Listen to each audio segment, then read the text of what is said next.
বন্ধুগণ নমস্কার। প্রথমে আপনাদের বলব আপনারা আমার চ্যানেলটি সাবস্ক্রাইব করবেন, ভিডিওটি লাইক ও শেয়ার করবেন। কল্যাণ বন্দ্যোপাধ্যায় একজন বরিষ্ঠ লয়ার, তৃণমূলের সাংসদ এবং তিনি খুব স্পষ্টবাদী। সেটা আমরা বিভিন্ন সময় তার যে সাংবাদিক সম্মেলন বা বিভিন্ন যে প্রেসের সঙ্গে যখন কথা বলেন সেখানে কিন্তু সেটা তিনি বারবারই বলেছেন। সেটা আমরা গতকালও এয়ারপোর্টে দেখেছি যে তিনি কীভাবে স্পষ্ট কথা বলেন এবং মুখর হয়ে কথাবার্তা বলেন। অনেকে তার দুর্নামও করে, অনেকে বদনামও করে, অনেকে সুনামও করে, কিন্তু ব্যক্তি মানুষ হিসাবে তিনি যে স্পষ্টবাদী এটা কিন্তু তিনি পরিষ্কার করে দিয়েছেন। তো আজকে যে খবরটা এই মুহূর্তে দেখা যাচ্ছে, মানে জাস্ট 1 ঘন্টাও হয়নি এখনও, যে তিনি এ পর্যন্ত যে সমস্ত মামলা লড়তেন টিএমসির হয়ে, বিশেষত অভিষেক ব্যানার্জির হয়ে, তিনি সে সমস্ত মামলা আর লড়বেন না, এটা তিনি পরিষ্কার করে দিয়েছেন। এবং কেন লড়বেন না সেটাও তিনি পরিষ্কার করে বলেছেন যে কেন লড়বেন না, তার পিছনে কারণটা কী। এটা একটা খুব অল্প সময়ের ভিডিও, আপনারা শুনুন যে তিনি কি বলছেন আর কি। একটা মামলা ছিল, সিআইডি যে ডেকে পাঠিয়েছে, নোটিশ দিচ্ছে উইটনেস হিসেবে, সেটা ক্রিমিনাল ডিভিশনে আমি মামলা ফাইল করেছি। গত শুক্রবার দিন ভেকেশন বেঞ্চে মামলাটা ছিল, 221 আইটেম, ওই 214-15 পর্যন্ত হলো, তারপর তো ম্যাটার রিচ করলো না। তখন আমি মেনশন করলাম, মেনশন করার পরে সে জজ সাহেব আমাকে বললো বুধবার দিন মামলাটা থাকবে। তো বুধবার দিন মামলা থাকবে, কালকে সকালে মামলা ছিল না লিস্ট। মঙ্গলবার দিন থেকে জানো তো সার্চ হয়েছে অনেক, ক্যামাক স্ট্রিটে, তারপর দিদির অফিসে, সেখানেও আমি উপস্থিত ছিলাম, অনেক দেরিতে গেছি। কালকে জাস্টিস কৌশিক চন্দ্র করে মেনশন করে আমি বললাম যে ম্যাটারটা খুব আর্জেন্ট, আমার সার্চ হয়েছে, এ হয়েছে, তুমি মামলাটা নাও। তখন জজ সাহেব বললো ঠিক আছে মিস্টার বন্দ্যোপাধ্যায়, আমি কালকে নেবো। আমি খুবই অসুবিধার মধ্যে রয়েছে, যে কোনো মুহূর্তে অ্যারেস্ট হয়ে যেতে বলো, আমি কালকে নেবো, তুমি সকালে এসো, মামলার কালকে আমি নেবো। এবারে আমি এখানে চেম্বারে বসে আছি, বেলা 12:30টার সময় একজন লয়ারকে পাঠিয়েছে, আগে সঞ্জয় বসুর সঙ্গে ছিল, এক হুইলার। সে এসে বলে একটা রিট পিটিশন ফাইল হচ্ছে সার্চ নিয়ে, সার্চেন্স। তোমরা রিট পিটিশন সার্চ নিয়ে ফাইল করলে, আর সার্চটা তো আমার subject matter of the criminal division.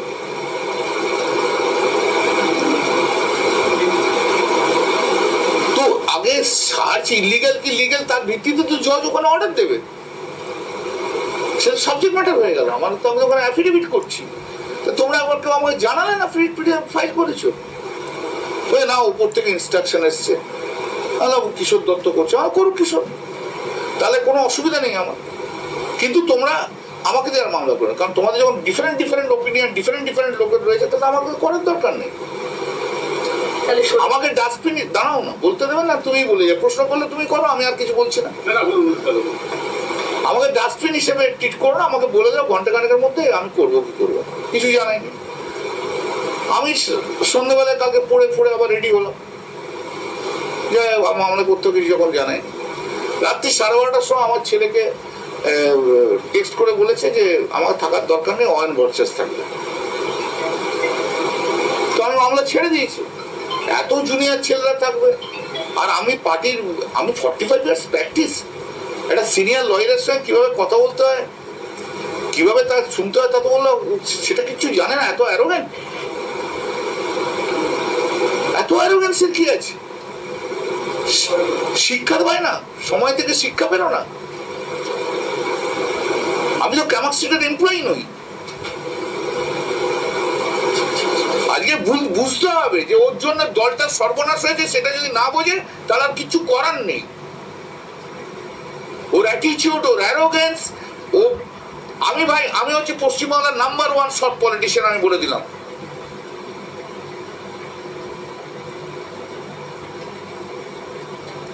আর ওর জন্য আজকে আমাদের চোর শুনতে হচ্ছে।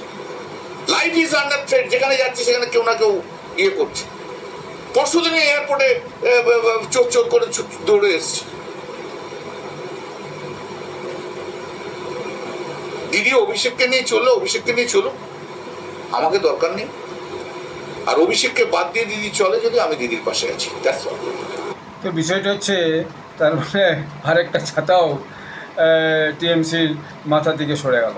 কল্যাণ ব্যানার্জির মতো একটা ছাত্র, তিনিও শেষ পর্যন্ত দেখা যাচ্ছে বিরক্ত হয়ে ছেড়ে গেলেন এবং এমন সমস্ত অভিযোগ তিনি করলেন অভিষেক ব্যানার্জির বিরুদ্ধে, যেটা কিন্তু রেকর্ড হয়ে থাকলো, টিভিতে রেকর্ড হয়ে থাকলো, সব টিভিতে এখন রয়েছে, 3টে নিউজ চ্যানেল সেখানে ছিল, মাইক নিয়ে আমি দেখছিলাম।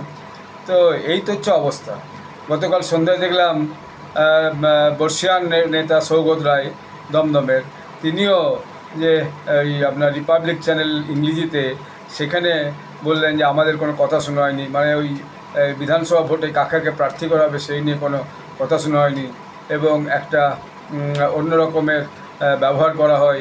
তো এইসব বললেন, তার মানে দলের অবস্থা, দলেরা থাকলোটা কি? দলের তার থাকলো না, অথবা মোটামুটি কংগ্রেসের সঙ্গে মার্জ হয়ে যাবে এরকম একটা ব্যাপার প্রায় সিদ্ধান্তের পর্যায়ে পৌঁছে গেছে। সেই জন্য এখন আর কল্যাণ বন্দ্যোপাধ্যায়কে খুব একটা দরকার নেই। সেটা একটা কারণ হতে পারে। কী কারণে হঠাৎ তাকে বাদ দিয়ে আবার কিশোর দত্তকে লইয়ার লাগিয়ে দিলেন এবং জুনিয়র একজন যে উকিল তাকে দিয়ে যে হচ্ছে যে সঞ্জয় বোস নাকি যেন বললেন, তো তিনিও আগে তার উকিল ছিলেন, তার একজন জুনিয়রকে পাঠিয়ে তাকে আবার নতুন একটা কেস ফাইল করেছেন বলে জানালেন। তো এটা তিনি অপমানিত বোধ করছেন, যেটা পরিষ্কার বোঝা যাচ্ছে। অর্থাৎ যখন বুদ্ধিহীন হয় মানুষের, তখন এইভাবেই কিন্তু সব কিছু নষ্ট হয়ে যায়। অর্থাৎ আগামী দিনে তৃণমূলের যে আরও দুর্দিন শুরু হলো এবং হবে, সেটাও বড় কথা। কালকে একটা টিভিতে শুনছিলাম কীর্তি আজাদকে একটা ইন্টারভিউ করছিলেন অজিত রঞ্জন, সেখানে বলছিলেন তিনি যে তার সঙ্গে নাকি শত্রুঘ্ন সিনহার কথা হচ্ছে, যিনি আসানসোল থেকে জিতেছেন এবং কীর্তি আজাদ দুর্গাপুর থেকে জিতেছেন। তিনি বললেন যে না, আমি তো গদ্দার বলেছি। তো তাকে জিজ্ঞেস করলো যখন যে আপনি কি শত্রুঘ্ন সিনহার সঙ্গে কথা বলেছেন, বলছে আমি কথা বলেছি, তার বাড়িতে কথা বলেছি, তিনি কোনোভাবেই ছেড়ে যাবেন না, পরিষ্কার বলেছেন। তো বলছে যদি ছেড়ে যায় তাহলে কী হবে, তাহলে তুমিও গদ্দার হবে। তো আজকে এখন একটু আগে খবরে শোনা যাচ্ছে যে শত্রুঘ্ন সিনহাও নাকি ওই যে রিবেল গ্রুপ, সেই রিবেল গ্রুপে যোগদান করেছেন। এক রাজনীতির মস্ত বড় বিড়ম্বনা। কে যে কখন কার সঙ্গে রাজনীতিতে যুক্ত থাকবেন, আর কে যে বেরিয়ে যে রিবেল হয়ে যাবেন, আর কে যে বেরিয়ে যে পরবর্তীকালে রিবেল গ্রুপে হাওয়া বুঝে যোগদান করবেন, এক বড় বিচিত্র মানে চিত্রনাট্য পশ্চিমবঙ্গের রাজনীতিতে চলছে। পশ্চিমবঙ্গের জন্য এটা যে খুব সুনাম তা কিন্তু নয়, এটা আমারও মনে হচ্ছে। কিন্তু সে তো আমি আপনি বললে তো কিছু হবে না, যা হবার তা হবে, যা লেখা আছে সেটাই হবে। ধন্যবাদ।